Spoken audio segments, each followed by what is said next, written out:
Welcome to another episode of Tales from the Tables with your host, Rob Bradley, John Charles Ciccarelli, James Burrows, and Damien Hallwood.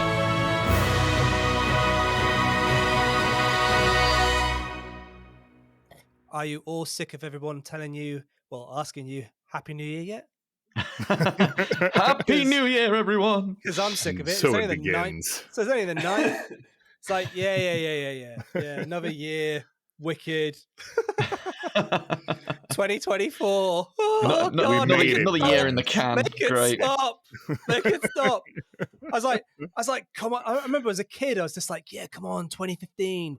2015, come on, I want that hoverboard, man. I want that goddamn hoverboard. and then, like 2015 came, and I was like, do you ever remember the memes that would come out on Facebook, and it had like Marty's shoes on the hoverboard, and it would go, scientist. Oh yeah, I remember You that have from 10 2015. years. Like, scientists. You have 5 years.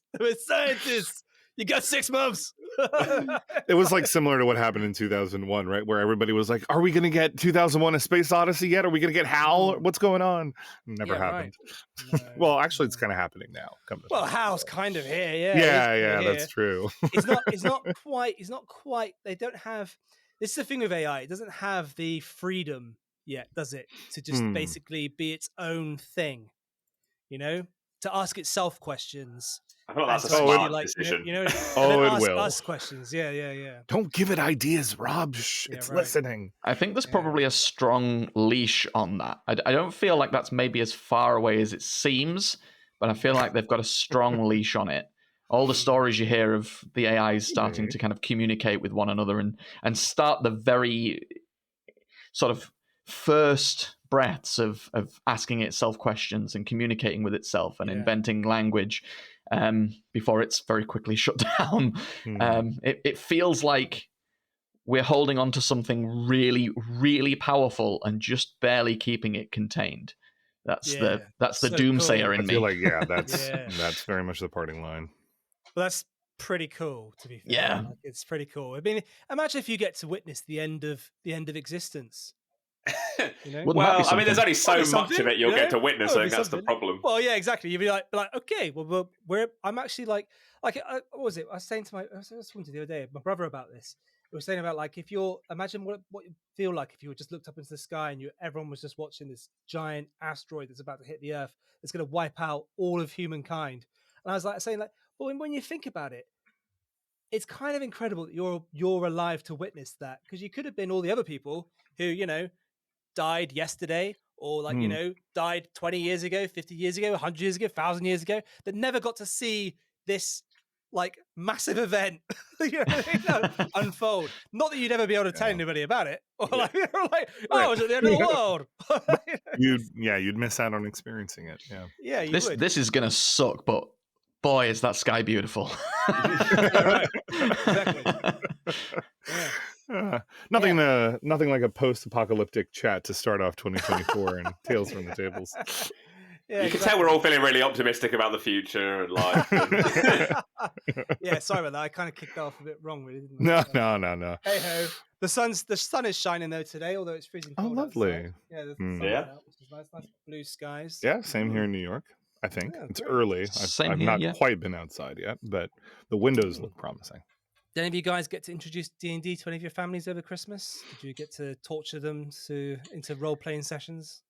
No, sadly, I've already done that with my parents, and it very immediately went horrifically violent. Oh no! What happened, James? Murder hobos, or? So they came across a gang of bullywugs in a marsh, and set about chopping bits of them off as a warning to the others, which was their justification for it.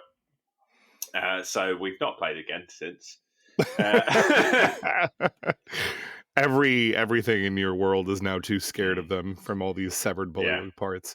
To be fair, that sounds a lot like an introductory D&D game I ran for preteens. They were between 8 and 10-year-olds. And they basically had some bandits that I was trying to get them to role play away from, just kind of not have to resort to combat to resolve the situation. They were both there to loot the ruins.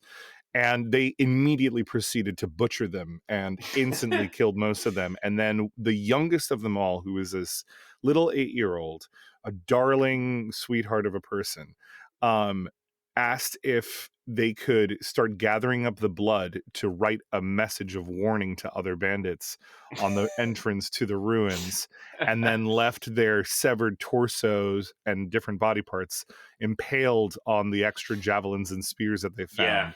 In front of the ruins, and I was like, Jesus Christ! I felt like Monty Python. Jesus Christ! When they hide behind the promontory in front of the rabbit hole. Yeah, I love that. That's Good brilliant. God, that's a great scene. That's the impaling horrific. is Like stay back.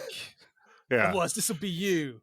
yeah. Where is that? It was very. It was like in their imaginations. Like that's obviously something that it's something that Vlad the Impaler did, isn't it? And I wonder if that's just permeated through pop culture to the point where they're like, well, I guess I've heard about even the at 8 years old, they've heard of it, probably Resident Dracula thing or seen a vampire type thing. They've got the internet at their fingertips now. Yeah. Saw that movie with Luke Evans, Dracula Untold or whatever. The Tower of London used to have heads impaled on spikes, didn't it? You know what? I went to that. Well, no, I didn't see any real heads impaled on spikes. Let me clarify. I went to a Tower of London exhibit years and years and years ago when I was really young, and they had like a whole the history of the tower wax sort of exhibit, and you went down into the literal dungeons and saw a guillotine decapitating a wax statue and stuff. And I was like, I think I was 9 at the time, and I'm like, am I really allowed to see this? This is awesome. Yeah, I'm having a blast, but whoa. I was about the same age when we went to York Dungeon, and it's very similar. They had all a walkthrough of the bubonic plague with all the wax plague victims laying on the ground with horrible skin conditions and rats everywhere and the torture devices. Yeah. They had the rat in the cage. On the chest. Whoa. Wait, no, not like a literal or like a wax? Oh, yeah. No, it's something. Yeah, it's something. Man's body. It's in quite a few films. The whole rat in like a metal bucket put on someone's chest as well. That's like isn't that a 1984 thing?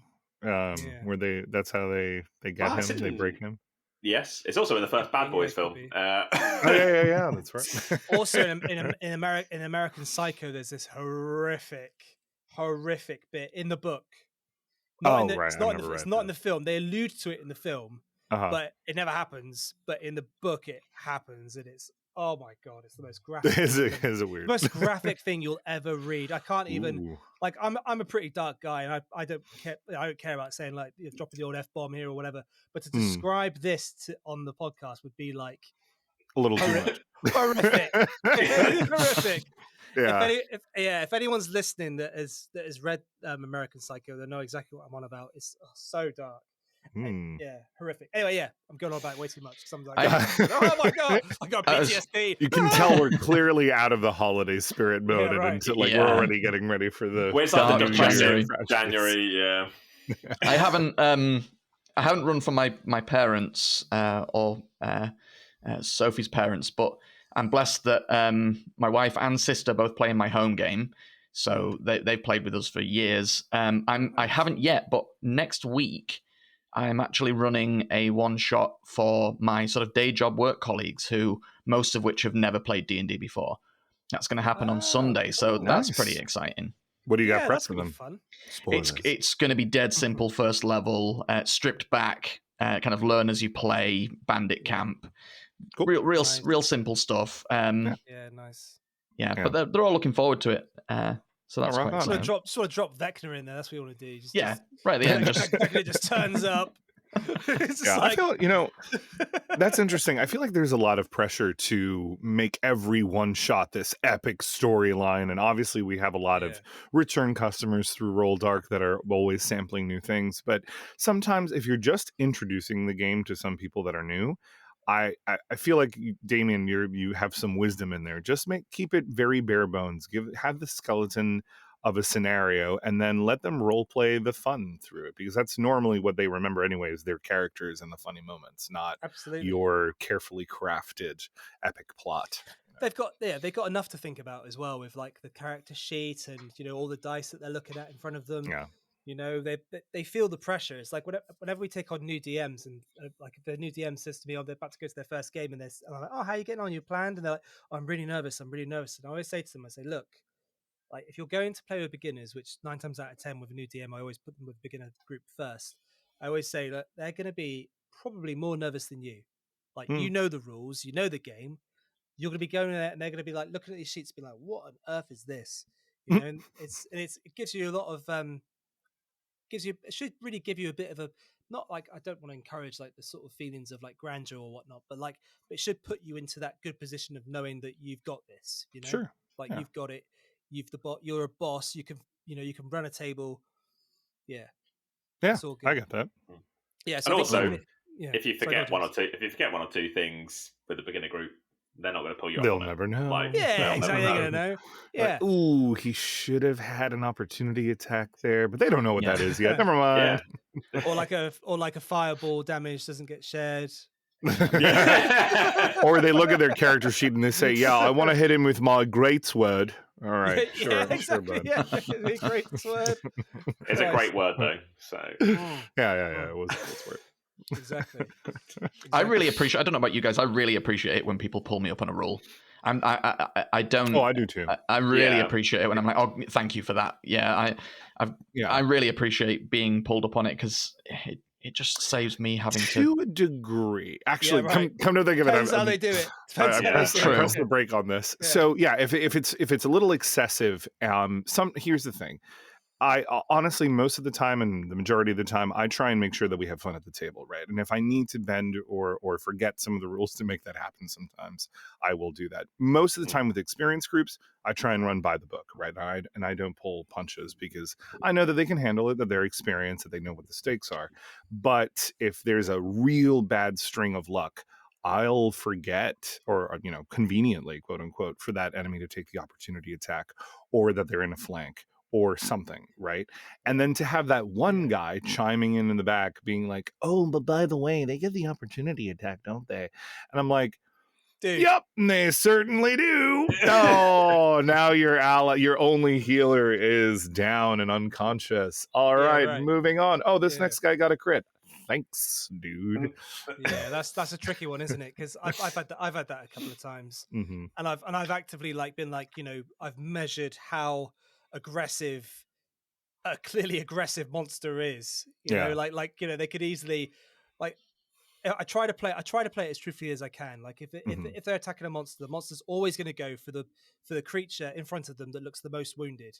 Like that's like easy prey. That's what they're going to go for. It's like the natural urge that they have. So I'm always going, all right, yeah, I'm just going to keep going for the one who's like the most wounded and keep getting him until he's dead. And then it will go for the one with the most who seems like the most powerful because they're more of a challenge or whatever. So sometimes I just dial it back and just go, no, they're going to make silly decisions. They're going to go over here and attack this pillar. Aha, this enemy must be in disguise. That's the one for me is when an enemy is when a player character is down and deciding whether or not the creature will, certainly a sentient creature, will land the killing blow, whether they would know enough. Are you unconscious? Are you moving and breathing enough that they're just going to end you there and then? I just recently found this with Baldur's Gate 3, which I've started finally, and it's like, oh, you're just gonna you're just gonna straight up kill. All right, okay. No mercy. No they don't holds move to the barred. next sentient or conscious threat.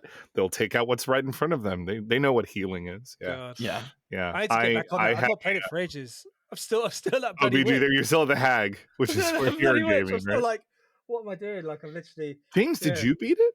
I finally beat it. Yeah, and Hey, I nice. started a heroic run, and well, I've started 5 heroic runs, but You've made the characters for them. I've made the characters.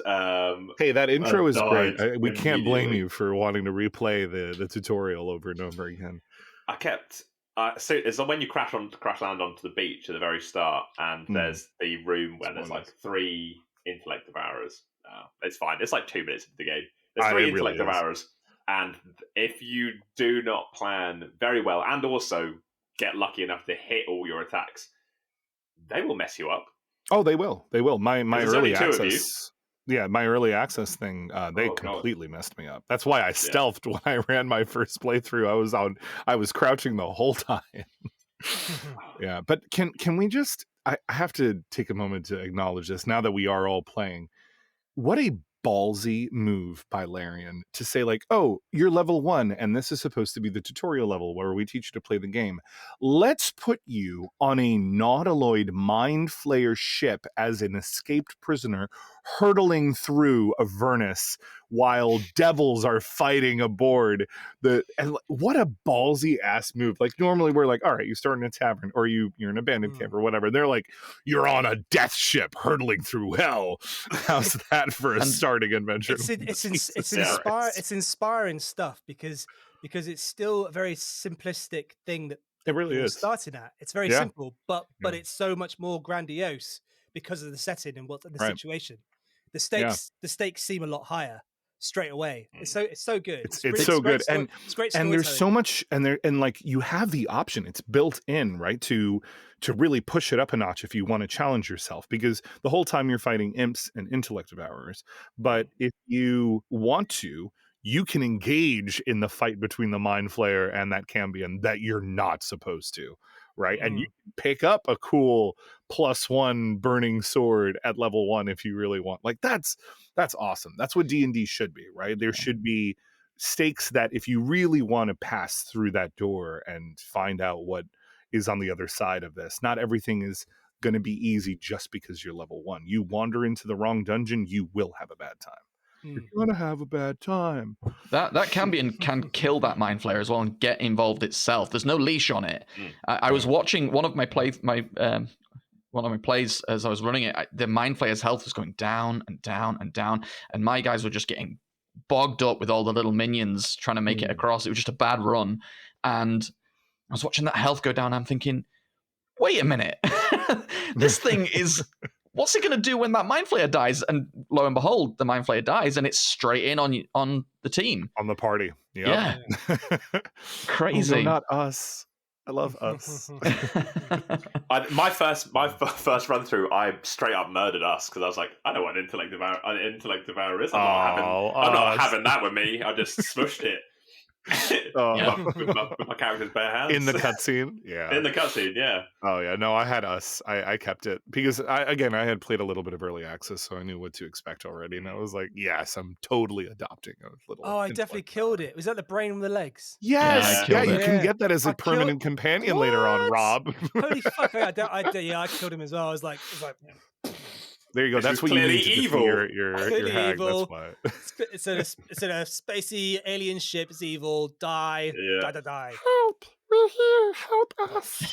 Shut up. No. I don't care. Roll Dark Fate is over there just crushing it. Brain with legs. With a voice that high pitched and like childlike, echoey, and yep, I love that. Finding that anywhere on that ship, if it looked like a teddy bear, I'd have set fire to it. So yeah, right. I was on edge.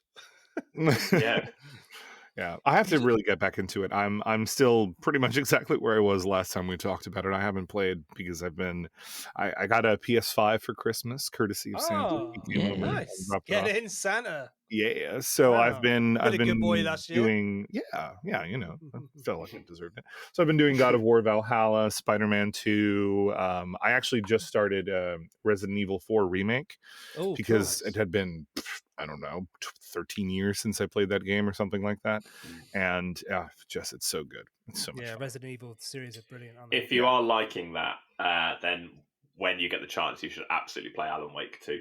I am so ready. Is it good? That is next on my list. So many good things. I'm like, it's on my list. Okay. It's the next purchase I'm making once I get me too. Game I got it for Christmas, and I've played. I haven't played that much of it, but what I have played is amazing, and I can't wait to do more. It makes you feel like a proper detective, and that's the sort of thing I can get behind. That's what you want. Yeah, that's my jam, man. I love that sort of shit. I hear it's very like Twin Peaks-esque. It is. Cool. It's like Twin Peaks, X-Files-esque stuff. Yeah. True detective. Heavily inspired from what I understand. Just started watching that actually, and just finished the first episode. Yeah. What do you think? The first season. I mean, the acting is insane. The first season, yeah. literally the first episode. I haven't progressed Great. past that. Great. Yeah, McConaughey is not what I expected he would be, which is really refreshing. Might honestly. need subtitles on. Yeah, that's fair.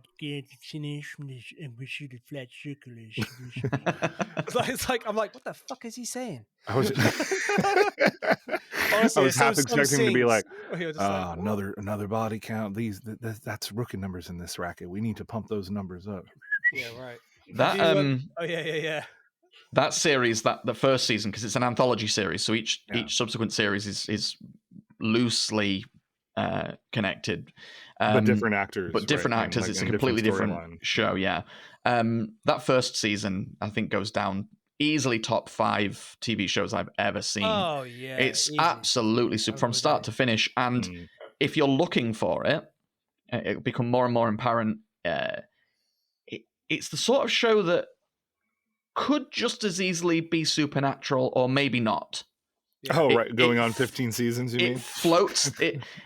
No, this is the first season. You could just as easily think this is a supernatural show as think, no, it's not a supernatural show. It's a full-on straight down the line. Not like the show Supernatural. No, not like the show Supernatural. We have spoken about this before, haven't we? Have we? Detective. I don't think so. I don't not on the podcast. Yeah. Okay. You haven't watched any? Okay, I can't give you any spoilers. JC, but, you can give me spoilers. I'll live. For me, it's all about the journey and not the destination. The mythos of it, the whole idea of it, it's all based on Cthulhu. The Yellow King.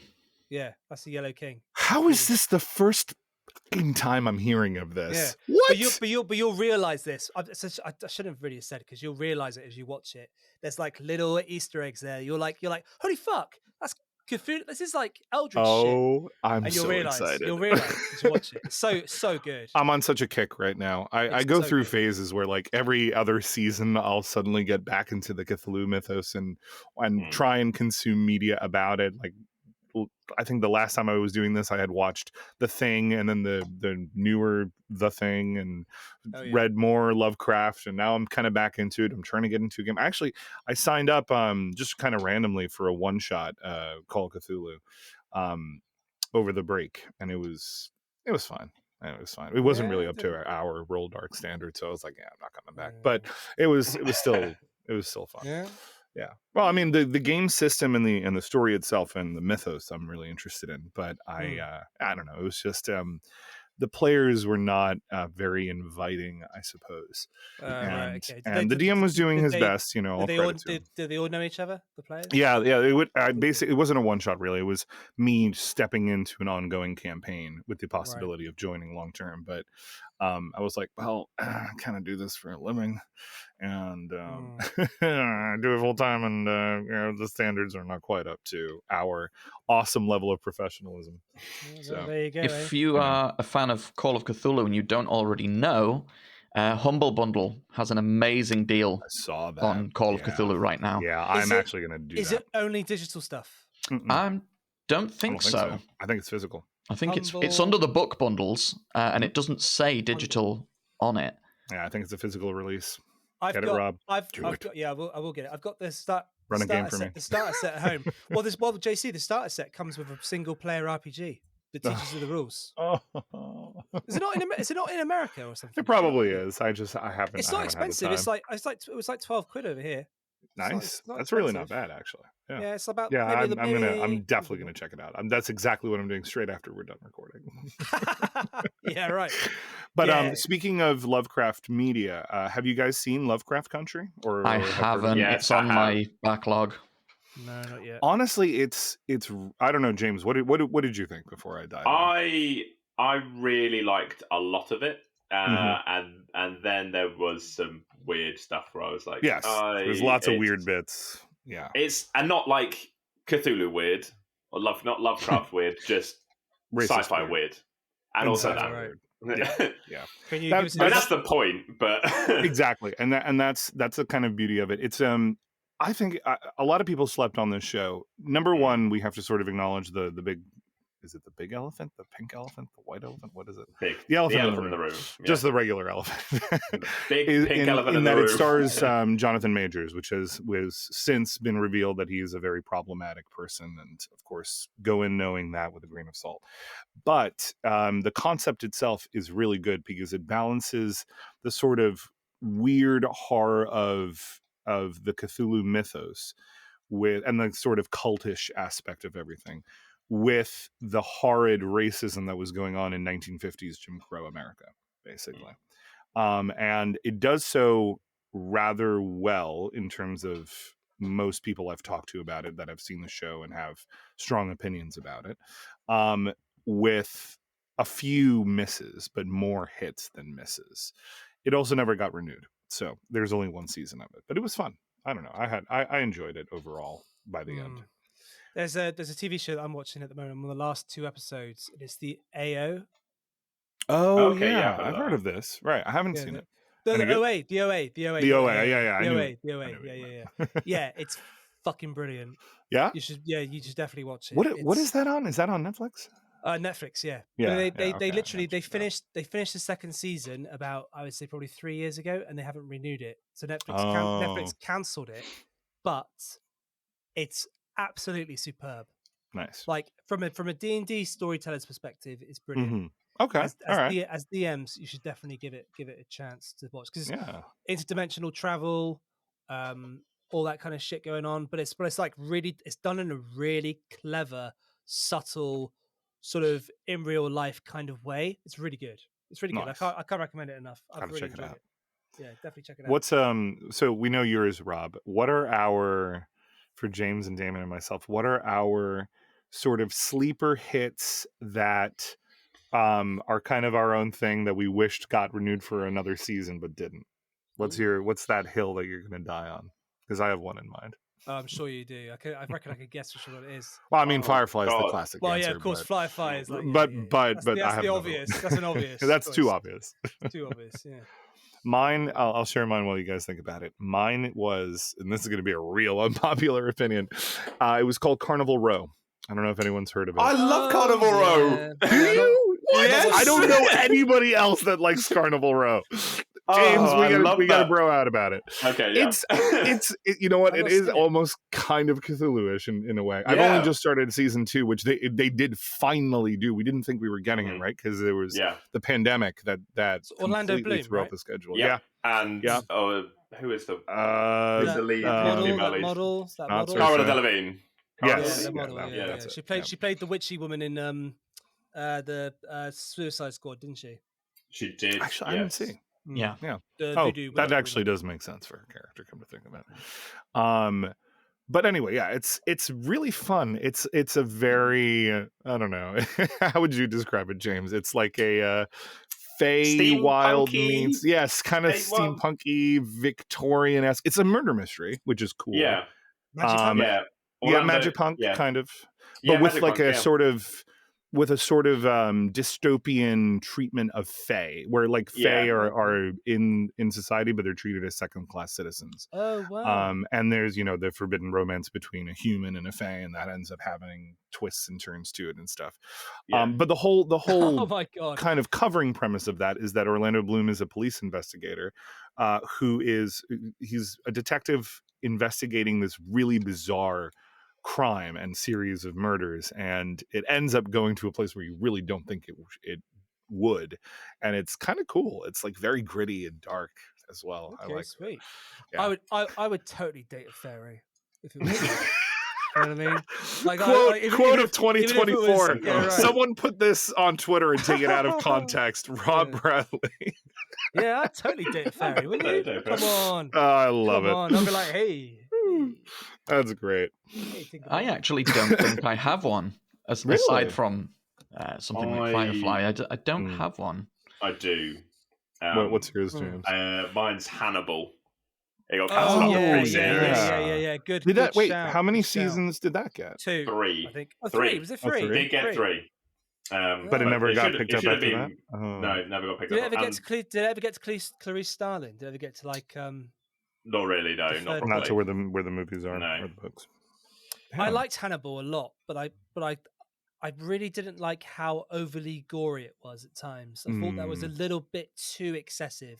Like they could do it subtly, and because like Dexter, for example, I really liked Dexter, but Dexter wasn't gory as such. It was done in like a really artistic kind of Blood way. splatter-esque way. Very Yeah, Jackson exactly. Pollock. It was it done, was it was done, different. which I would have thought they would have gone down the same route as Hannibal, but with Hannibal, it was like they like it was always the other Saw the murderers. organs.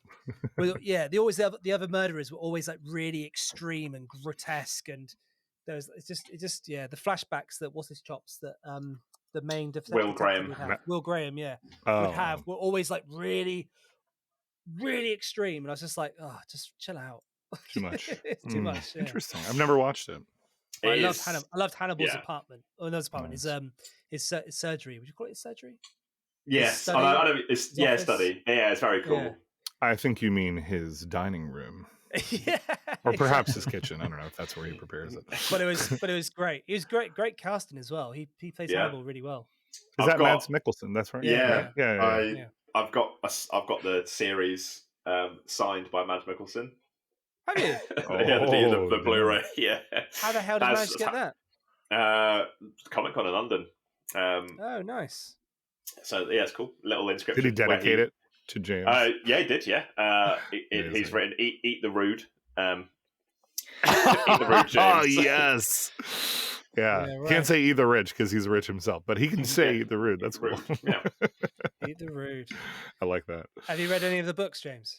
I have read Silence of the Lambs, but I've not read the others. What's it? Red Dragon. Red Dragon. I've seen the movies. Hannibal I've and Hannibal Rising. I've got them all.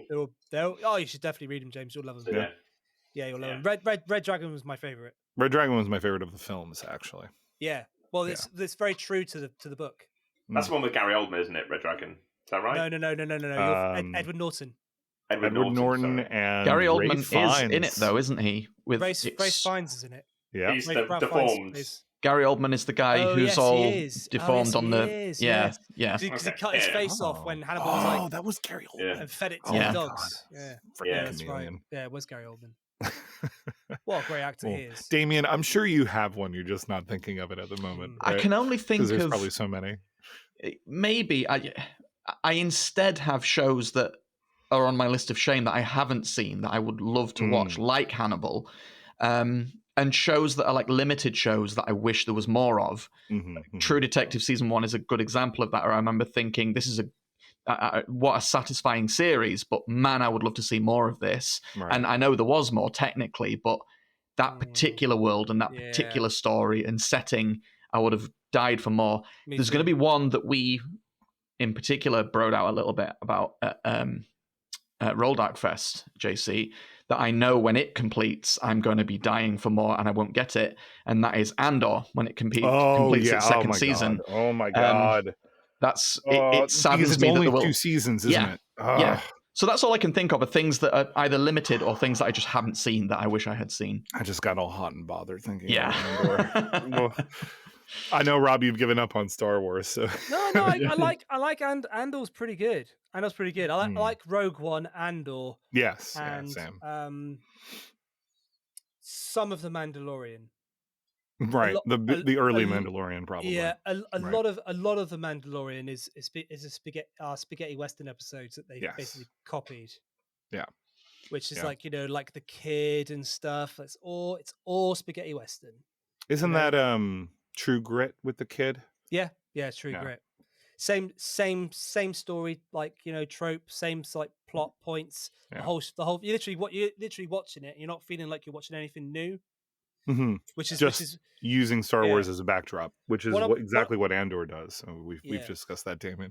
Yeah. One of my biggest problems with stories is that I can often guess where the plot's going, and I'll be like, I'll turn to Shut and I'll go, this is what's going to happen at the end, and it will always pretty much be the case. And by that point, does that like disengage you? You're like, once I know the story, I'm like, a little bit, gotcha. yeah. So you need a good twist. You need a good ending twist. Not necessarily a twist. I just want to be able to feel like the stakes are so high, you don't know where it could end. Okay, all right.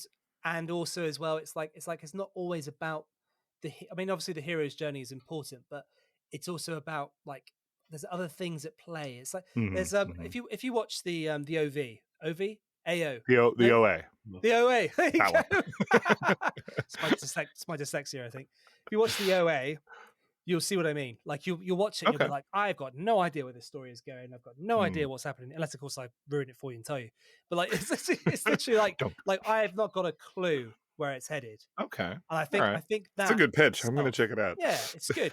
It's like remember what you watched? Have you guys seen Game of Thrones? Yeah. Yeah. So you know Yeah. obviously like George R. R. Martin got a lot of stick for the fact that he would kill off like main characters. The main characters, yeah. Mm. Yeah. And you never knew who was safe, right? Exactly. Yeah. But you also never know where the hell the story was going. Ever. Right. You know, which is why probably so many people were so disappointed with the end of Well, here's the season thing, 8. Rob. It hasn't gone anywhere yet. Yeah, Not I know, officially. yeah, I know. It never actually went anywhere. But like in terms of like the books, when you were reading the books and stuff or watching those individual series, it was very clever in the sense that you didn't like you'd watch it and you'd be like, anyone could die at any minute. At any moment. At any moment. The Yeah. plot could literally just turn on its heels and go in a totally different direction. There could be like just don't even know what the plot is. Is this even the plot? It's like, Make a good point, actually. Yeah. but doing that in a successful way and making it still compelling is tough.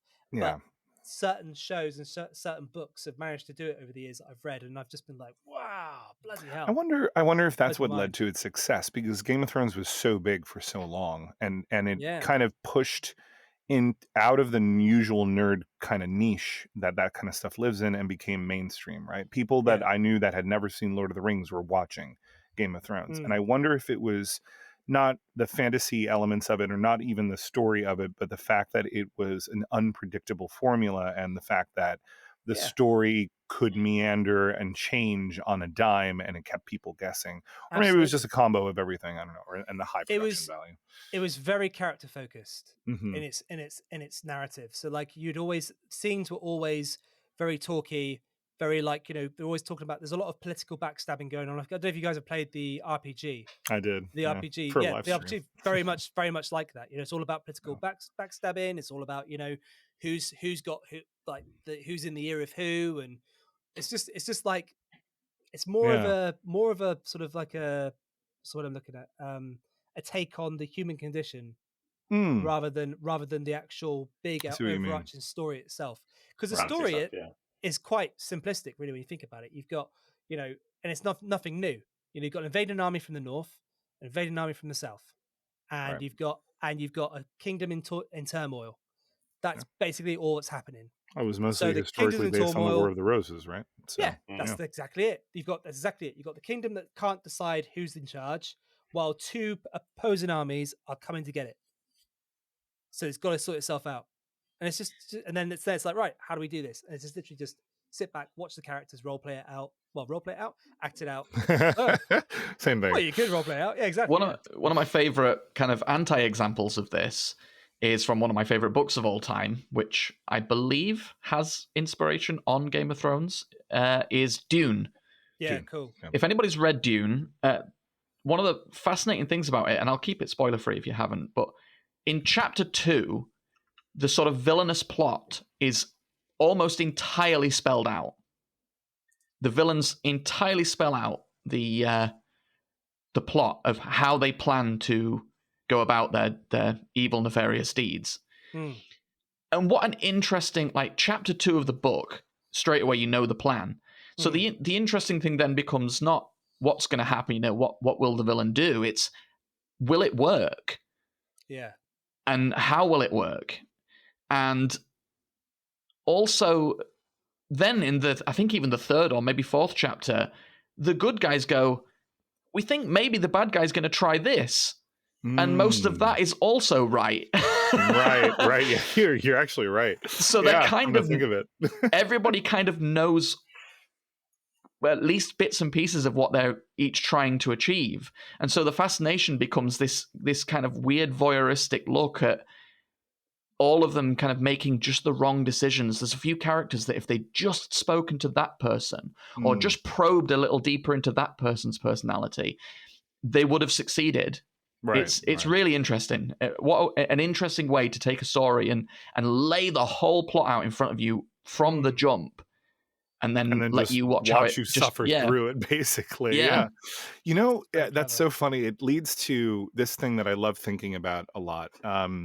Someone once pointed this out to me about acting to the top of your intelligence, or a character acting to the top of their intelligence. And I try and do that in TTRPGs as much as I can, / as much as the story itself will allow, because at the end of the day, we are sort of still telling fantasy stories, and we have to have our players go through a thing. We can't be Game of Thrones, because we're not, unless you're playing that RPG where you just kill off the characters at random through menial means, and then have them spin up something new and take the plot in a different kill all direction. your customers. Yeah, Like, there we basically. go. Kill a customer. Let them work really hard on this awesome, cool, developed character. I'm actually thinking of it now, like in terms of an RPG. Imagine if it was, people sitting around a room and they were like, "Hey, I've got this new character. His name is Oberyn Martell. He's this badass monk. He has this awesome accent, but he's kind of has really good charisma because he's kind of a player. But he has this political motivation. But actually, he's not really a monk. You'd think that, because he's actually a paladin. He's an Oath of Vengeance paladin. He's coming to King's Landing to get his revenge." And then the DM's like, "Yeah, that's cool. Okay, you're gonna get into a fight, oh, that's a crit. Your head exploded. What's your new character?" And you're like, "Fuck." Yeah, right. Yeah.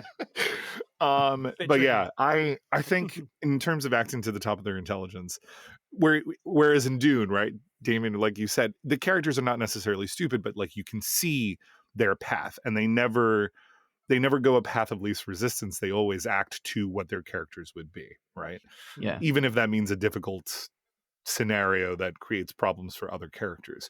The opposite of this is not a fantasy series, but it's the one that immediately comes to mind. You guys have heard of the show This Is Us? Yes. Yeah. That is a great show in the sense that the characters always act to the top of their intelligence. There is never drama for drama's sake. It never, at no point in that show, or at least in the first couple of seasons that I watched, does it feel like the writers just sat there and were like, we're going to make this happen now because we need a little bit of conflict. All of the drama of that show comes from real life scenarios, things that would lead to drama in our normal day-to-day lives, right? Things that are out of our control, sicknesses, pregnancies, marriages, divorces, that kind of stuff. And it feels like a tried and true trope, but it's handled so expertly for some reason. And all the characters, they never make dumb decisions. They just act exactly like they really would. I love it for that reason. So I guess that's another show that I'll die on a hill for. Yeah, right. Yeah. Yeah, it's interesting, isn't it? I kind of feel like television has had like this incredible surge of like creativity and awesomeness. Like there's like some of the writing that I've like read, well, not read, but like, obviously been bear witness to from watching TV shows. It's been so incredible and so inspiring. I'm just like, my God, am I doing the right thing? Am I doing the right job? Like, should I be doing that? Like, it's like, but at the same time, I don't think to myself, God, I could do that. I think, wow, how the hell has someone come up with such an amazing idea? Right. It's like I think to myself, if I had the time, could I come up with an idea like that? Could I produce a story that's as good as that? Like it's exceptional stuff. Yeah. Yeah, it challenges us and inspires us. That's the best part of the medium, I think. The best part of all of this. Yeah, absolutely. The new Dune that's set to come out looks fantastic, and looks like it could be true to the book as well, which would be good. Part 2. Part 2, yeah. Yeah. Because the other books that come after the first one are bizarre. So I've heard. I've only ever read the Dune, like the actual novel. I think Denis Villeneuve has just said that I believe the script is complete for a third installment, which I think he has previously said would be Messiah. I think he's previously said if he does nothing else beyond it, he wants to get as far as Messiah, which is the second book. A short book. It's weird. It's kind of an interstitial book. It's a bit strange. It's much shorter. It does not go where you think it's gonna go. No, it doesn't. It's messed up. Yeah, it's kind of like it kind of. Yeah, I'll ruin it for anybody, but because I've not read it myself, but I know of it. I know where the story goes and stuff. It's just Yeah, but I think didn't Kevin Anderson do a loads? Kevin J. Anderson, he did a few. He did the prequel, didn't he? He did a couple of prequels actually. Didn't he do the Harkonnen book, and he also did the Atreides book as well? Yeah, because Frank Herbert's son, is it Brian Herbert, has worked alongside to do a lot of books after the, I think, is it 5 or 6 off the top of my head that Frank Herbert actually wrote, and has massively expanded that universe. In some think it's great, others really only stick to the original books. I think it's a bit divided. I think it's a bit like any expanded universe like Star Wars and things like that. There's a lot of people that really hate it, and there's a lot of people that sort of exist will to die by it. Yeah, right? will exist to just consume every inch of it. Yeah. I really want to get into the RPG of Dune. I really want to run that. I've got a load of the books now. I definitely want to dive into that at some point. I've never played the RPG, but I have played the board game, and that's about as complicated as an RPG. The board game's great. Is it the one when you've got like the where the spice like gets destroyed by the wind that goes round? Oh, Or is it? There's I Dune don't know. Imperium, which is the newer one. Imperium is the one I've played. I don't know about the wind thing. That's that's an I think it was the original Dune game that came out. That's cool. I've played that. That's a cool It's like a sandstorm goes around and destroys, wipes out all of the armies that are outside of like the storm shields, and they'll get destroyed, and you have to start all over again. And then you've got like if you play as all different houses, so you could be the Emperor, you could be the Atreides. The Atreides are the only ones that can take notes in the game, so nobody else can take notes. And also Atreides can look at to see who the traitors are. Right. Which makes sense. The Harkonnens have all the traitors, pretty much. They've got like traitors everywhere, and the Emperor controls all the spice. So the Emperor has like all the money. Do you have the Bene Gesserit in that version of the game? Bene Gesserit's in it as well. Yeah. Yeah. The Bene Gesserit and the Spacing Guild, and a Landsrad? No, not a Lands. That's something else. Chome's in it as well. It's amazing how complex the lore is for like that. Frank Herbert gave no shits, right? He was like, "Oh, this is a new sort of a new world, a new IP, and a whole new thing that people aren't going to be familiar with. I don't care. I'm just going to treat you like you're already part of this universe and like you know everything that's going on." Star Wars famously did the same, though, right? Which clearly has its inspirations from Dune. Star Wars does the exact same thing. Yeah, it's like, the Clone Wars and fought in the Clone Wars and all this backlog history that it just drops on you. And now obviously it means nothing because we're oversaturated in it now. But in the first movie, you're like, what's the Clone Wars? Like, what is that? Clones of who? Right. Yeah. See, come to think of it, I quite like keeping things like, shadowy and mysterious, because it gives everything else so much more gravitas. It's like the whole Metachlorian thing. It's like we didn't need to know that. You don't need to know that's how the Force is now no longer mystical. It's like, oh, there's a science behind it. George Lucas didn't need to explain it. Yep. It's a shame that he did that. But also as well, it's like with the Clone Wars. I fought in the Clone Wars alongside your father. And it's like wow. I wonder what that was like. Right. You reference this in-world stuff. Honestly, the game, like running our own homebrew games, I find, and I'm Damien, I'm sure you do this as well as James and Rob, you too. Like, it's. I watch players' eyes kind of go wide when they hear something that they don't know, and they're like, "What is that?" Like, there's always that kind of inkling and want to know more. I have I run the game for the kids on Saturdays for the Wayfinders. They're hardly kids anymore, and a couple of them are extremely well versed in Forgotten Realms lore. I would venture to say much more so than I am, right? And when I introduce something that's not Forgotten Realms into it, or a really obscure Forgotten Realms thing, and I get to watch the satisfaction of someone not knowing what it is, or that one player not knowing what it is, the look on their face, the sudden hungry appetite that they have for like, wait, there's something I don't know about this world? What? I must know everything about it. What is that? And they immediately start being like, can I roll a history check to figure out what that is? I don't know. Oh, I rolled a 2. I don't know what this is. Guys, we got to go down this path and figure out what it is. It's so gratifying. That's great. That is great. Anyway, I guess we should probably speak more about TTRPG. Oh Damien, do you want to do some? Well, it's just storytelling is definitely Of course, yeah. role playing is what we do, isn't it? So yeah, Damien, any news? A little bit, yeah. Over the sort of holiday season, I don't think there's been any sort of earth-shaking things, but a couple of bits I want to highlight. It seems like one of the stories that, I mean, it's across all media, but there's definitely been a few tabletop RPG and ancillary stories around that space, is AI art. That's probably going to be a big story going into the year. It was talked about with Wizards about all their new revised D&D books.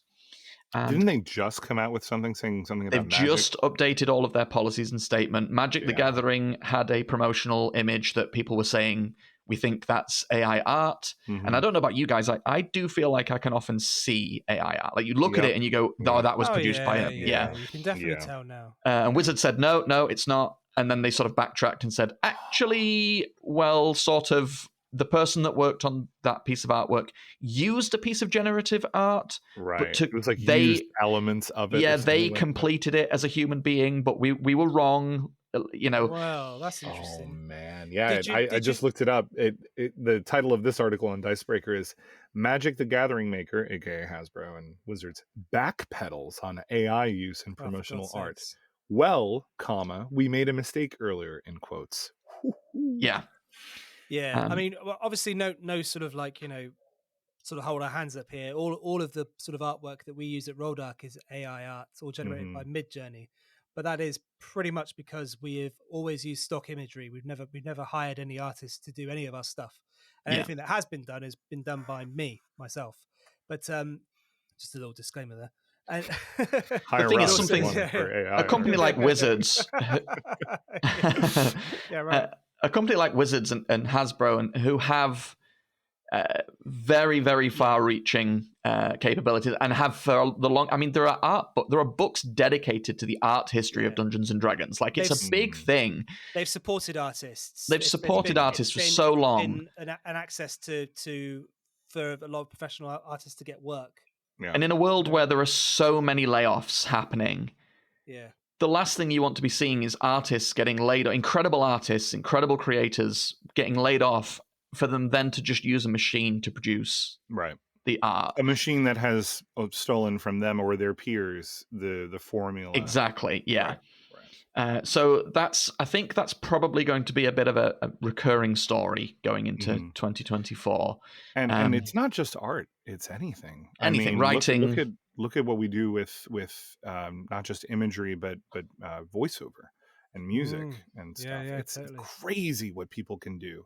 And now, I don't know, 90% of my TikTok feed is just that one stock AI voice that I hear everywhere that always kind of sounds like that one actor from Westworld and from Casino Royale. He played Felix Leiter. I always forget his name.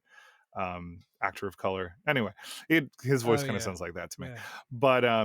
But it's that AI can replicate any voice. I've listened to videos narrated by Morgan Freeman that he wouldn't have never narrated, right? And where he's cursing left, right, and center, but it sounds exactly like him. It's nuts. It's nuts. Yeah, it is nuts. Well, that's the whole SAG-AFTRA thing that's happening in the States, isn't it? With the actors that are going on strike is because of they don't want AI to take their work, which is fucking fair enough. Yeah. Or the worst part for studios just to sort of ask you to come in, record some stock lines for 4 hours, and then use that in perpetuity to generate, thousands of dollars with ads generated using your voice, but not actually your recording or paid to do you. So that's pretty horrendous. It's like I've had this discussion with various different people, and it's like if you had two galleries and one gallery had a show of local artists that are just coming up from like just out of like art school. They've done really well from art school. They're getting like a load of buzz behind them, and then another gallery has a load of AI art in it. Which one are you going to be more inclined to go into? You're going to go into the one that's got the human element, right?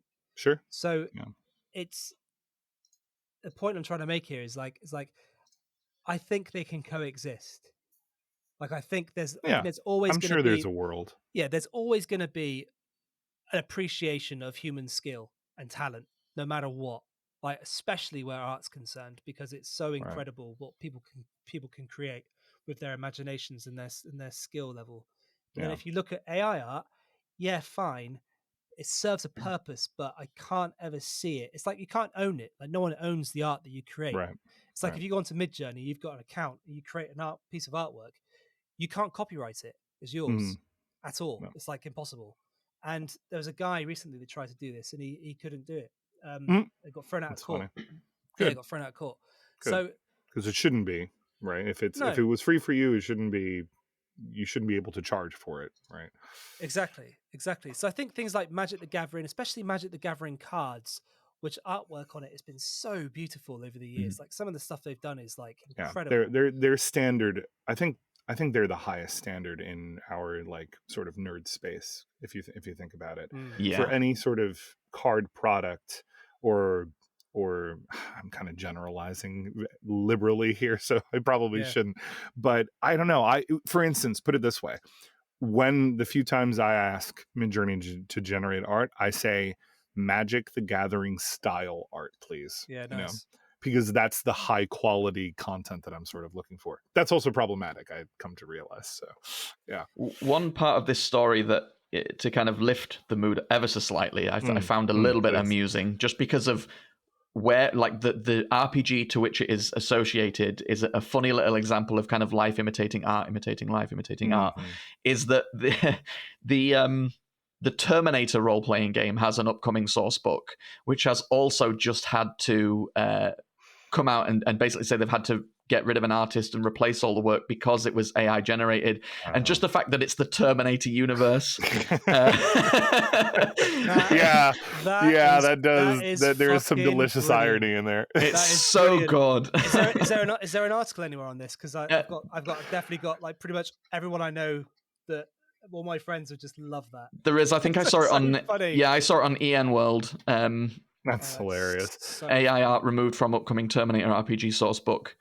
Very funny to me that's. Do you know, by the way, that there's a real company out there called Skynet? Is there really? Yeah, I heard about this years ago. I was at work and I think somebody was talking about Skynet, and I was like, haha, very funny. And they're like, no, it's this company, they work for this company. I'm like, no, they don't. That's fictional.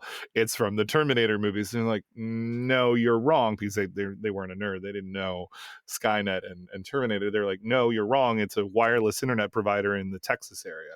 And I was like, what? And they called themselves Skynet? Brilliant. It's all a cover. God. It's all a cover. And now I'm looking it up. There's a logistics distributor like a like a DHL or something. Skynet Worldwide Express. People. Concerns. I have them. Yeah. So there's that one. And the only other thing I was going to raise here is. There's been a Kickstarter announced 16th of January from Green Ronin Publishing, who are responsible for RPGs like Blue Rose, The Expanse, Dragon Age, and the Mutants and Masterminds. They're doing a Kickstarter called Valiant Adventures, which is based on the Valiant comic book universe, which includes characters like Exo, Man of War, Bloodshot, Harbinger, Shadow Man, and Archer and Armstrong. Very cool. Nice. I don't have a lot of experience with that particular comic universe. I know some of those names and I would recognize the character art, but that's about as far as it goes for me. But that apparently is an extension of the Mutants and Masterminds system as well. Cool. So that's if you like that comic book series and superheroes and RPGs all smashed into one, then 16th of January that I believe is going live. This is like the renaissance of TTRPGs for different. I was going to ask, did any of you get anything new TTRPG wise over the holiday break? God, no, because I got lots. Ooh, I get stuff that I've got, like, I know Charlotte won't listen to this, and neither will her family. But basically, I get nothing that I want, for Christmas. Oh, Like nothing that I love do I we get. got to pitch in for you, Rob. Because apparently I just buy the things that I love myself, so I don't get to have any of the things that I actually right. really want. You're the what do we get the guy that gets everything himself? Right? Yeah, exactly. Yeah. It's fucking annoying because I love computer games. I love obviously books. I love planes and stuff and Gunpla. I love Gunpla. Do I get any of that for Christmas? Do I? Fuck.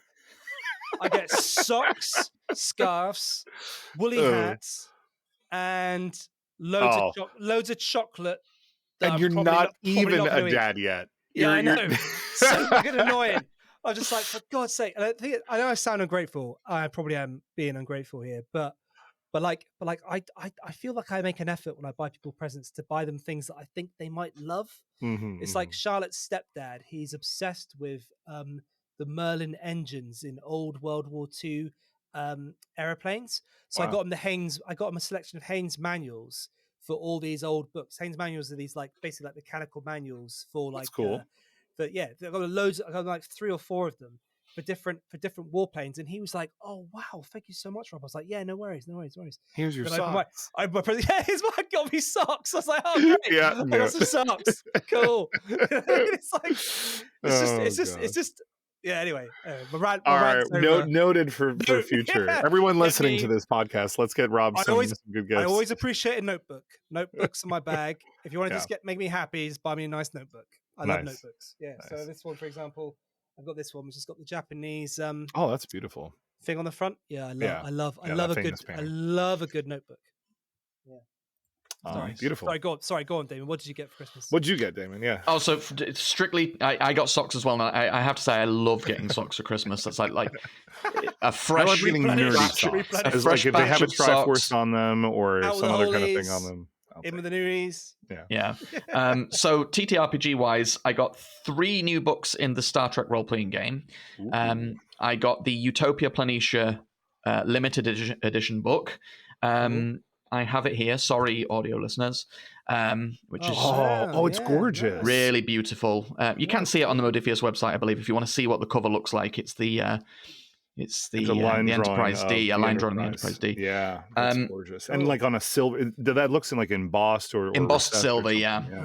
Yeah. What's it about? What's it about? I don't recognize It's entirely about Utopia Planitia, which is like the where they build all the ships. So it's wow. all about ships. If I turn the inside cover, Wow. it's all ships all the way through. But you're nerding out. Oh On that, man, yeah.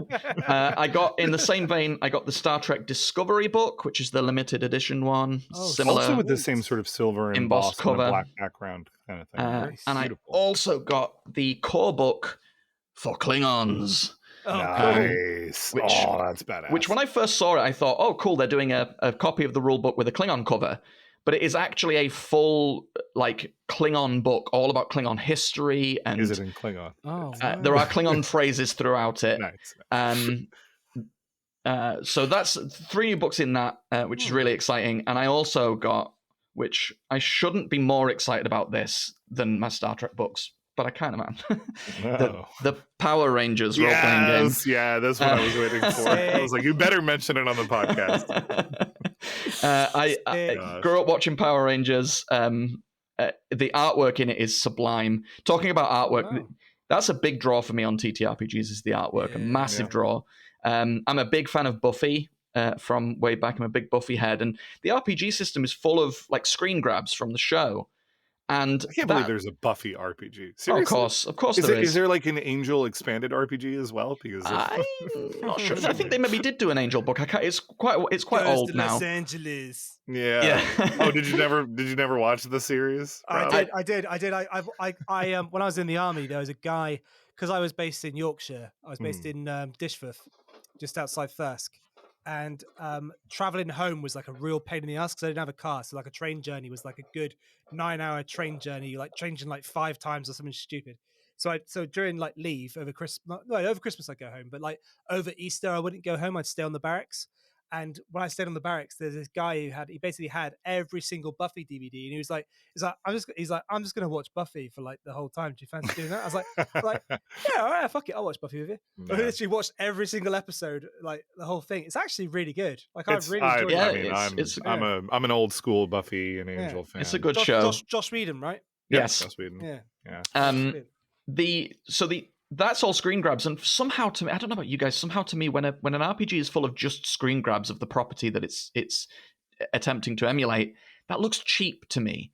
Yeah. It always looks much better when the artwork is all like personalized artwork for the system, or at the very 100%. least, I think the Power Rangers, from what I can see, is using artwork from the comic books, not just from like screen grabs of the show. On that note, and to jump back into the Buffy thing for a second, I am massively surprised that they didn't use artwork from the Dark Horse comics where they like went to season I think 8 I think it predates it. I think. Oh wow! Don't quote me on that, Oh, but I think it never mind. predates the comic series. Then they should update it, because I remember getting a poster. I never actually, or I think I did read a few of the graphic novels / comic books of the Buffy season 8, quote unquote, right? Yeah, I did. Yeah.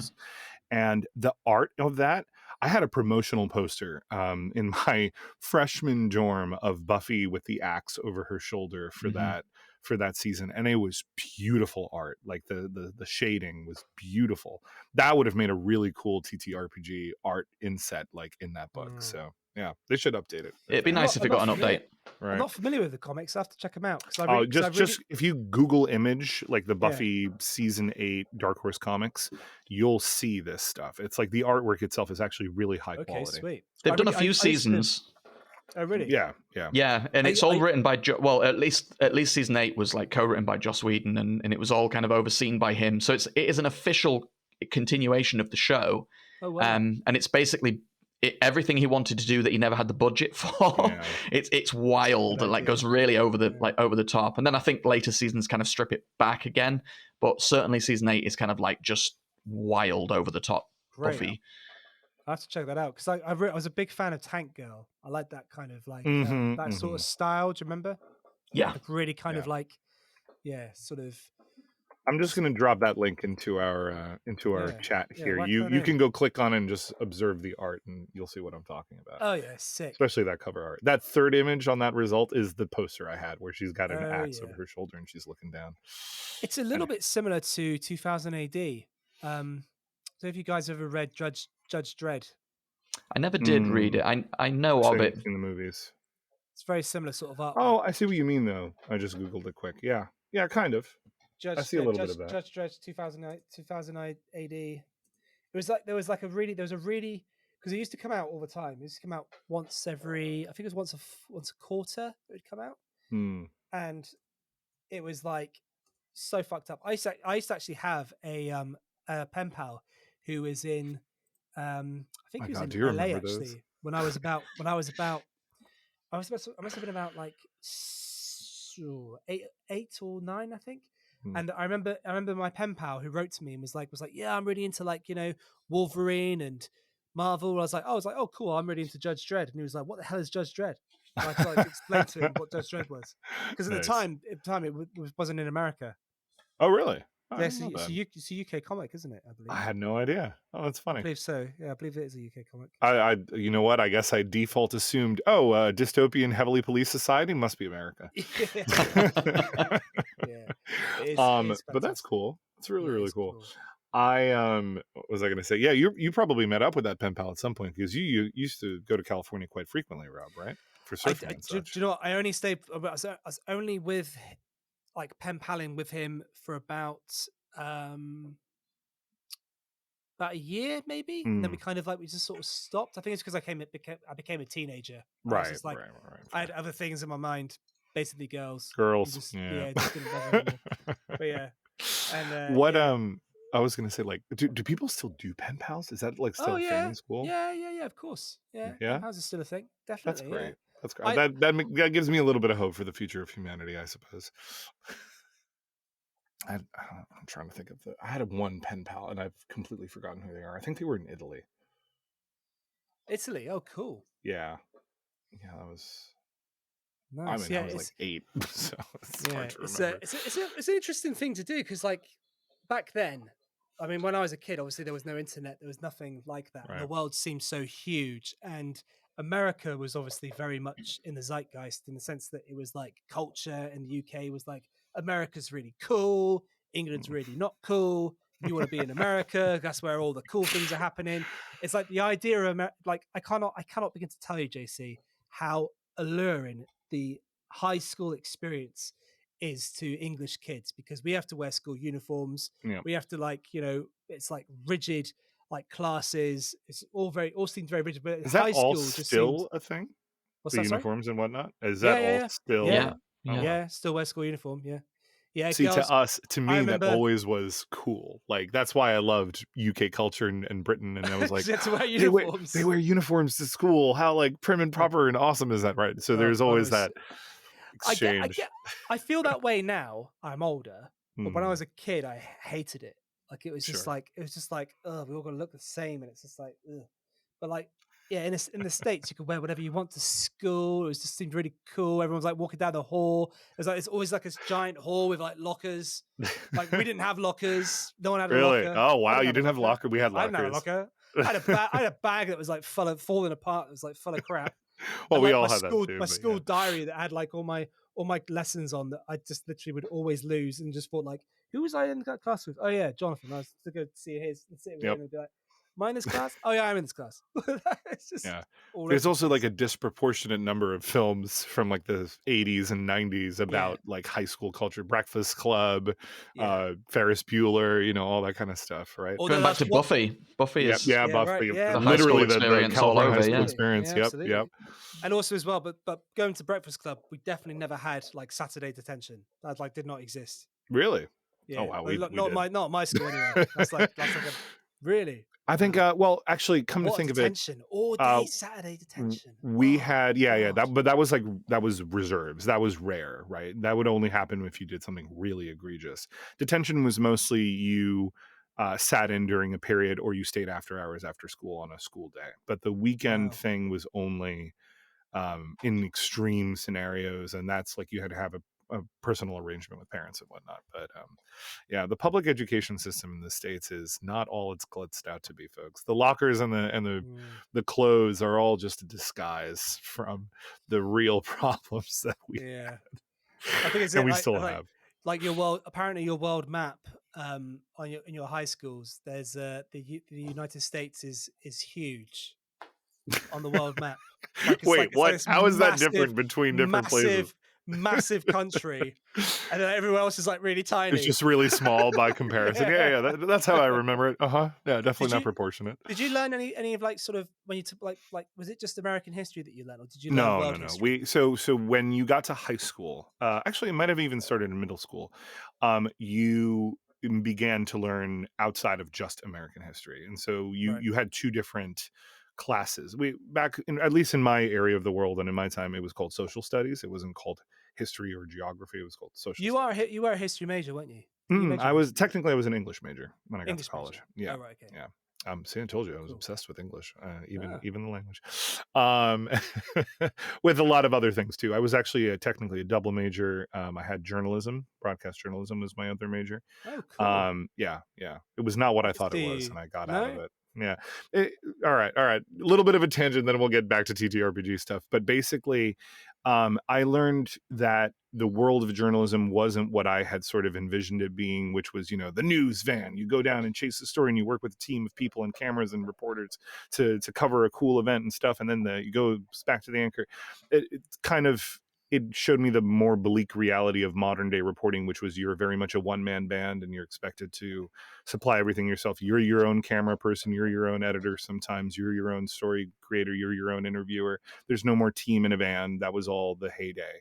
Now it's just you and a tripod and a lot of hard work. And the culture that particular program sort of built, come at me, NYU alums, at me, whatever, if you want, was very dog eats dog. And it felt not collaborative. It felt very everyone out for themselves, and everyone was kind of stepping on each other to try and get a better sort of profile and stuff. So I completed it. I got my degree, and then realized that it wasn't really what I wanted to do.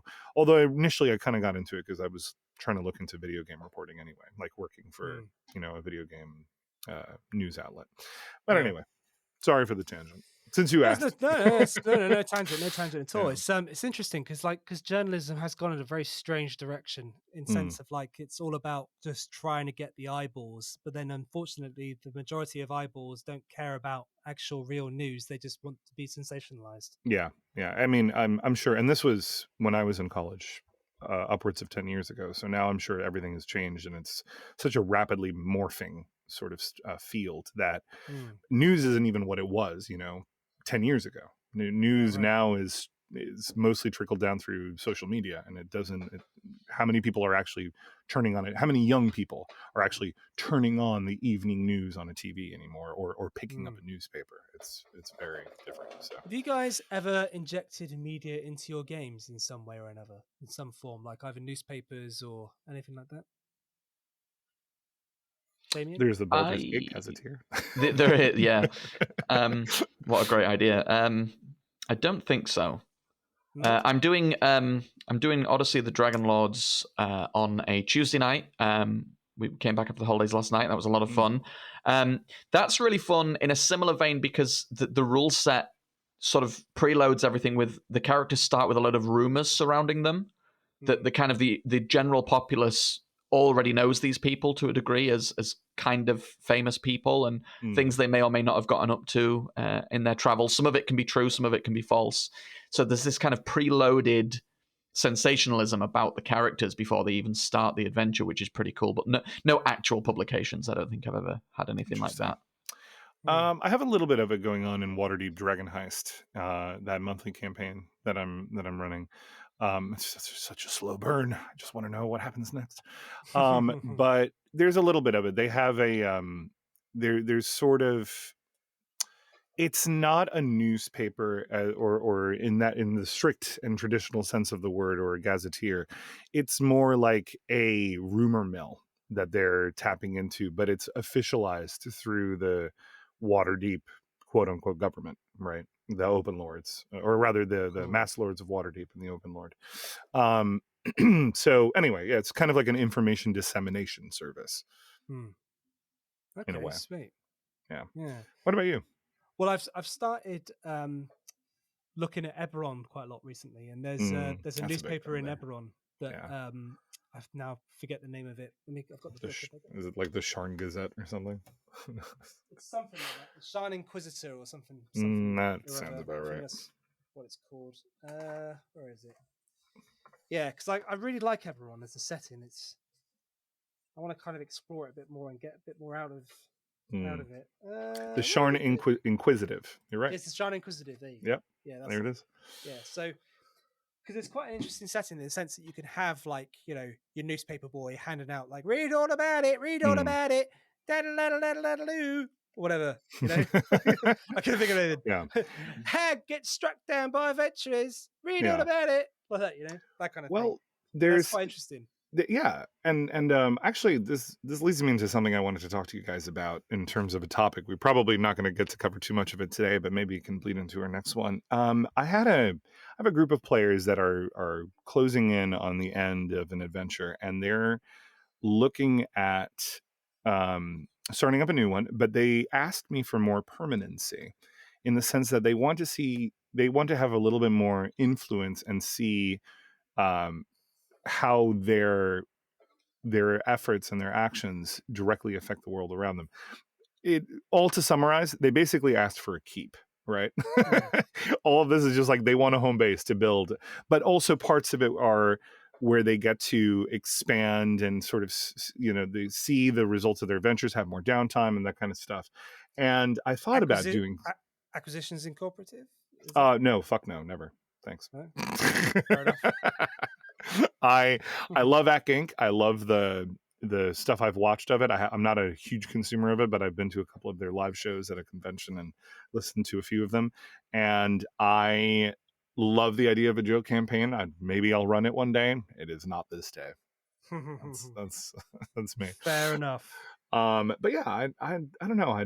I wanted to get your thoughts on what you recommend not that I don't have ideas of my own, but I always like to see what everyone else is doing. What you would recommend for that sort of game, like a game where there's more downtime involved and their base grows and builds and their influence grows and builds in a community that might be a city or city adjacent, something like that. Keep notes. Keep notes. Like a maniac. Yeah. Maybe even record your sessions. That's interesting. And then listen back to it and then go, okay, where do I take this now? Right. That's what I should be doing, honestly. It's funny. I've been doing this whole time. While you were bringing this topic up, we said before I completed Descent into Avernus recently. My home game was Tomb of Annihilation. I'm getting close to the end of Icewind Dale as well. They're sort of reaching the final parts of that story. And I think across all three groups, there's been, if not hints, then outright requests that the next game we play have exactly that. Because all of those adventures are very kind of just hex crawl. Yeah. Big, open, lost in the middle of some location, difficult survival. And all of them have basically said, we love that. Great, that was amazing. But next time, can we have somewhere to live and people that we get on with in more densely populated areas and more scope for shopping episodes and that kind of thing. And it seems that there is a real want for that type of thing. Yeah. Isn't that weird? Yeah. I don't know why. Well, the Rolled Up Marches as well is like that's going to be effectively that. That's very true. That's true. If there's a want for that, then we're off the ground. Yeah, it's still, we're in the right place. Folks, if you're listening, I am sorry there's not been an update on that at the moment. We are kind of like, I basically came back from the holidays, literally to like about 1,000 emails that I've been going through and other stuff going on in my life. But but we could definitely get on top of that in the next couple of months, I imagine, to get that kind of sorted out off the ground and rolling. Yeah. We've got a lot of interest. There's a lot of people that are interested in it. One idea I'd posit for the keep idea, and it comes wholly from my experience with the Elder Scrolls Oblivion, which I think I saw every pixel of that game. There was a Sean Bean in, right? Sean Bean, and Sir Patrick Stewart. There was a DLC for a keep in that, and one of my favorite things about that keep was that you could fill the display cabinets with sort of the spoils of your adventures, rare weapons and armor and things like that. And for me, the idea of doing that in a TTRPG would be basically the same. That the idea of their exploits physically being displayed within the keep that they could reminisce over and talk about. That's a really good idea. Stuffed, the stuffed owlbear at the entrance hall and that rare sword in a locked display cabinet at the top, which and just the helm and armor of the slain BBEG of the first act. That's it. Which mannequin, which begs the aspiring Thieves Guild members to do the very thing that any young aspiring adventurer playing a rogue would like to do is, wait a minute, there's a really rich guy that lives over there. I'm definitely breaking into that house. And so you could have people break into their keep and have that as threads for adventure because they now have all the cool stuff. That's cool. Absolutely. Absolutely. Yeah. So that's maybe one idea you could look at. Oh, yeah, there's loads of stuff, JC. You can take it in any direction you want, really. Just and I know that there's a hostile environment. It's a hostile world. The rumor thing too. I just keep briefly for anyone that's interested in Odyssey of the Dragon Lords. It's kind of Greek myth inspired. Basically the setup is at character creation. Each player creates 3 rumors, one of which has to be true. The others don't have to be true, and then you randomly spread those amongst the other players before you start. Love that. So each member of the group knows one or more rumors about another member in the group, and straight away the players were like, this adds so much, pretty much permanence. It adds so much weight to our existence in the world. So the same thing of having people know who they are and know rumors about them, or maybe exaggerate a mundane adventure that they went on into some incredible epic, and watch how the players either correct them or don't, would just add so much about that you exist in this world and people know about you and talk about you and sing about you in taverns. even at level 1, that had such a big impact on their experience of, we actually exist in this place. Yeah, they feel the permanency. Uh-huh. Like, to be frank, like I try and do that when I can when they're back in the civilized center, especially as they get later in level and they get more heroic and achieve bigger things. They'll see like, oh, you're this group. We've heard of you. We heard what you did at Neverwinter, or we've heard what you've done. But I haven't really had like a sort of mechanic or a permanency to it. I like the idea that you're spouting. I'm going to definitely do that.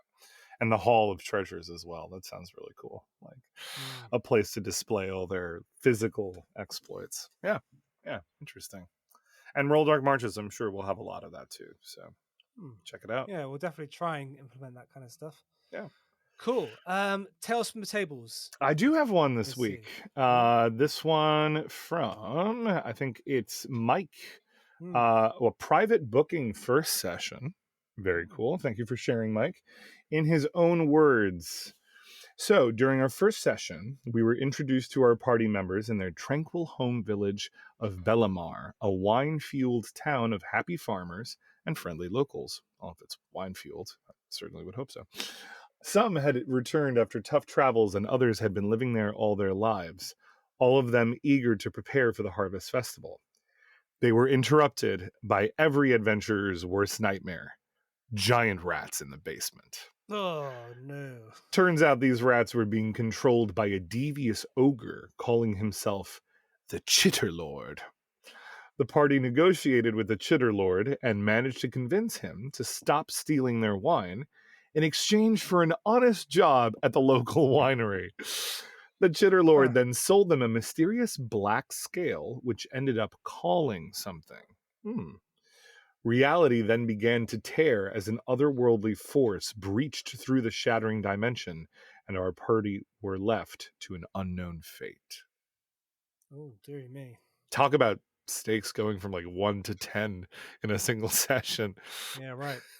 I just did a very similar thing to this with a one-shot that I ran just this Friday gone, with an ending very similar to that. Oh, cool. Yeah, where they'd all the while believed... I basically used 4th edition characters and factions from the Nentia Vale, which was kind of a common adventuring place for 4th edition. Yeah. And the Iron Circle had muscled their way into a temple for some reason, and there were all these strange demonic things going on around town that they immediately equated to being caused by the Iron Circle, which to a degree was true, but because they immediately killed on sight every Iron Circle that they came across, never learning anything. At no point did they get to talk to... There is a situation I put in front of them where they had the opportunity to interrogate an injured one and find out more, but rather than that, they had them die immediately.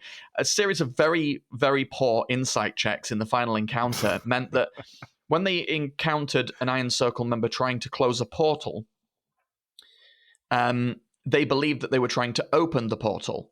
Oh, no. So the battle pitched them against these Iron Circles, grappling them, trying to stop them. And because they are from way, way, way down south in that world, I had them not speak natively the language that they were speaking. So throughout all of this, all of these failed instances meant that when they finally sort of put the brakes on it, the portal opened and left this kind of demonic incursion as kind of the cliffhanger for what may or may not ever become anything ever again. But it left open this big adventure where in reality the Iron Circle had tried to open a portal to get devils in, because they're a kind of an infernal faction, but opened the wrong one and got something way worse, which is this really cool monster from 4th edition, from the Nentia Vale book, which are these like crystalline demons that I don't think have ever had a 5th edition equivalent. What are they called? Abyssal Plague Demons. I think they feature in the novels from 4th edition era as well, these Abyssal Plague Demons. But yeah, that was the very similar ending. Right, Nurgle. Is Nurgle a plague demon? Nurgle? Right? Yeah, they're not like... When you say Abyssal Plague Demon, you do imagine Nurgle, these very disease-ridden, kind of almost Dewey-Blex-esque, slimy creatures, but Abyssal Plague Demons actually look very alien-ish, and they've got red crystals kind of growing out of every part of their body, and they have this plague that can turn you into more of their kind. Excuse me. And they apparently come from a dead realm. Oh, cool. Oh, That sounds really wow, cool. okay. I played 4th edition, but it was mostly homebrew. I remember a little bit about the Nentier Vale, but not this Void Harrow. Is that the place where they're That's from? not the one. It may well be. I haven't All read right. the book in a while. I've got the Nentier Vale book. It's a great book because it just gives you all these really well written monsters with history to fill this portion of the world with, including trolls, who I opened the adventure with, called Hurley and Burley, who are really cool because they're these arguing brothers who hate one another, who can't die unless they die within close proximity of one another. Oh, Whether cool. you use Love fire that. or not, Right. they cannot die unless they die right next to each other because they were cursed by their mother, I believe. Really cool ideas, and Very every cool. monster has that treatment. That all the factions are really well thought out. If you haven't looked at Threats to the Nentier Vale and you're looking for a non Sword Coast setting, if you can pick up that older book or even just a PDF copy of it, I'd recommend it. It's a great little setting with loads of scope to play in. Wow. That's That's really sweet. cool. I mean, I'm looking at some of this Abyssal Plague stuff right now. Yeah, it says dark red crystalline sores, transformation into a plague demon. It's transmitted on contact. That's really sick stuff. And it's kind of a shame that like 4th edition was so heavily hated for its mechanics that the world pretends it just doesn't exist anymore.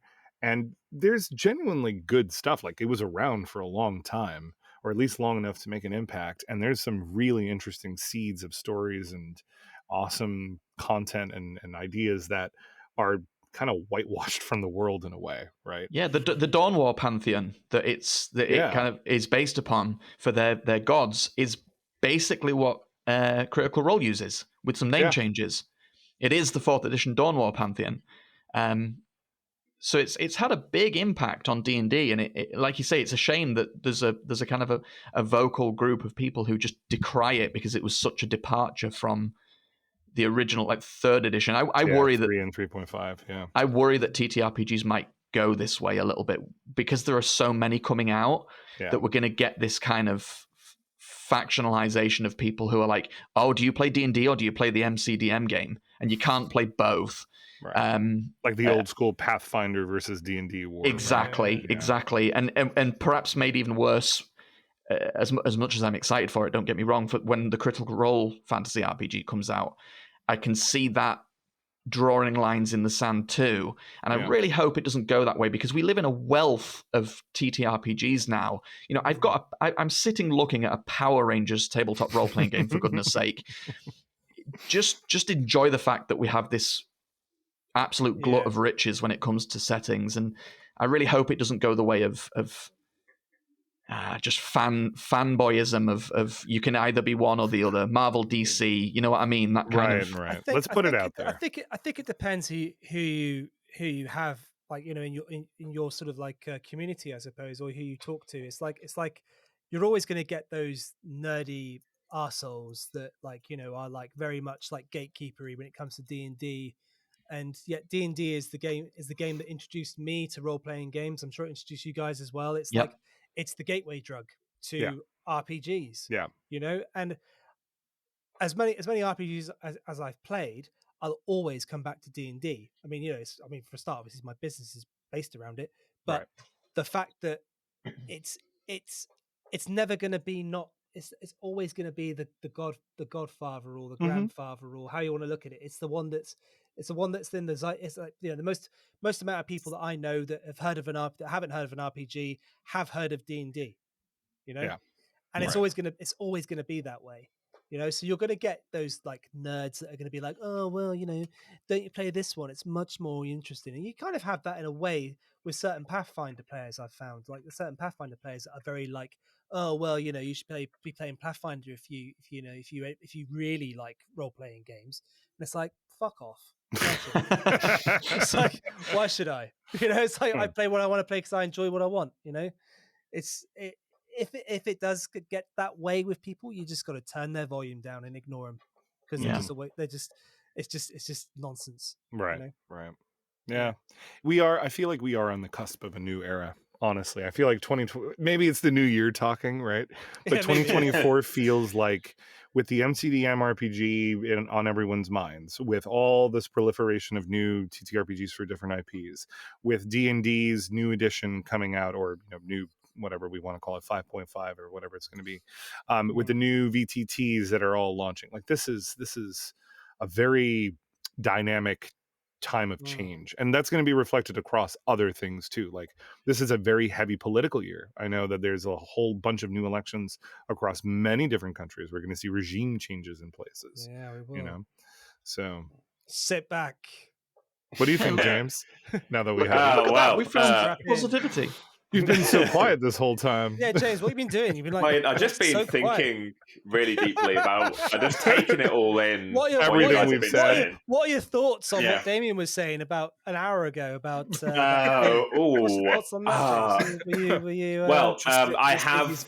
I have a lot of thoughts, a lot of great thoughts that I think that you'd all love to hear. The best thoughts. Right? But now maybe isn't the time for me to share those thoughts. So we'll save that for another year.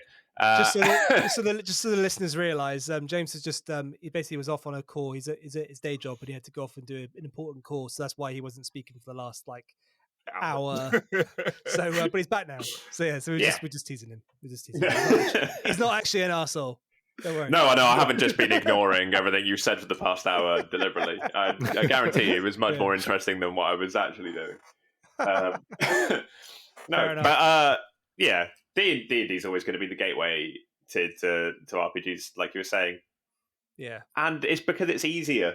And I don't mean just the system is easier, because in many cases that is true. It is an easier system to learn, but the tools that are now available for D&D that aren't available for other RPGs. So you've got D&D Beyond, where you can throw together a character without having to individually fill in stats, and you can do it in 5 minutes. You can have a character ready to go. I don't know many other RPGs that have similar programs that are as easy to use as D&D Beyond. You can share with all your players as a DM. Yeah, you're absolutely and you can see all your players' characters. You can help them build their characters on that. You can set restrictions. It's it's sheer popularity is what lends to that, right? Yeah, exactly. Like you could, if you live in say Grimsby, you've probably got a D&D group you can go and find and join as a single player, but you'll probably struggle to find a Call of Cthulhu one, or maybe even a Pathfinder one you might struggle with. But I can pretty much guarantee, even if you can't find a D&D group, you could probably start one at your local pub, quite easily, wherever you are in the country. Yeah. Unless of course you live in the village where I live, where it's literally the average age is around 75 years old. Apart from that, other than that, just don't come to Northleigh. That's why you're getting socks for Christmas, Rob. I know. You'll think I'm in my 60s. They've knitted them themselves. I just keep moaning about my bad back all the time, and my left arm and right arm are just my bad side and my good side. Well, I hit 30 and my left knee instantly started to ache more when it's cold. And I'm like, oh, God, it started. That's football for you, I'm afraid, James. Yeah. I am left-footed. Maybe that is it. That we all get it. Yeah, that'll be it. I guarantee it. I'll be from football. So what I'm hearing is stay inside, play more games. Yeah, exactly. Just sit in a stationary position. Yeah. There's nothing wrong with that. Just get more and more Jabba the Hutt-esque. Yeah. Vegetate. Devolve. Pizza, get a Pizza the Hut. Get a Princess Leia in a bikini, whatever. Whatever. There you go. Oh, Cookie Jedi. Love it. Well, on that note. Yeah. On that note, thanks everybody. Thanks for tuning in. And we'll see you. Well, we won't see you. I always say we'll see you. You won't see us. We won't see you, but you'll hear us next week. Go. Yeah. Hey. Nice one, guys. Cool. Take care, everyone. Thanks. Right on. Take care. Bye-bye. Bye. Happy New Year. Woo!